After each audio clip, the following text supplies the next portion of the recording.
সব কাজ মোটামুটি কমপ্লিট হলো, তবে এখনও স্নান করিনি। মানে এই মাত্র জাস্ট কমপ্লিট হলো, তো একটু বাদে স্নান করব। অনেক কটা বাসন ছিল, সব মাজা হলো। দেখো এক ঝাঁকা প্রায় বাসন হয়ে গেছে।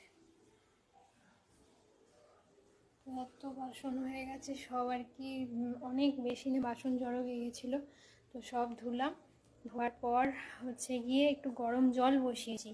তার কারণ হচ্ছে দেখো বিছানার চাদরটা আজকে তুলেছি, এত ময়লা হয়েছে, এত ময়লা হয়েছে না, মানে কালকে রাতে এই ঘরে শুয়েছিলাম। কদিন বৃষ্টি হচ্ছিলো ঘরে শুয়েছিলাম, কিন্তু এই দুদিন আবার এই বড় ঘরে শুচ্ছি। এই ছোটো ঘরটায় মানে একটু বৃষ্টি বৃষ্টি হলে শীতকালটায় না শুয়ে আরাম। ছোটো ঘরটা আমাদের বেশি একটু গরম মতো থাকে, আরামদায়ক লাগে।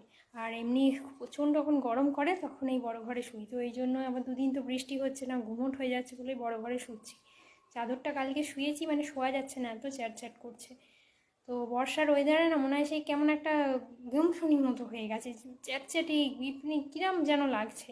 তো ভাবলাম যে না, দেরি করে লাভ নেই, এই বৃষ্টি এই বেলা হচ্ছে না, হালকা হালকা রোদ উঠতে শুকিয়ে যাবে। তাই জন্য চাদরটাকে গরম জলে ভালো করে সার্ফে ভেজাবো। তোমাদের দাদা বলেছে কেচে দেবে, ভিজিয়ে রাখি, তো স্নান করার সময় কেচে দেবে। তো ওই জন্য এখন গ্যাসে দেখো একটু গরম জল বসিয়েছি, তো ওটা ভিজিয়ে নিয়ে, ঘরটাও মোছা হয়নি আজকে, অন্যদিনও মুছে যায়, তো মুছে স্নান করবো। তো সেটা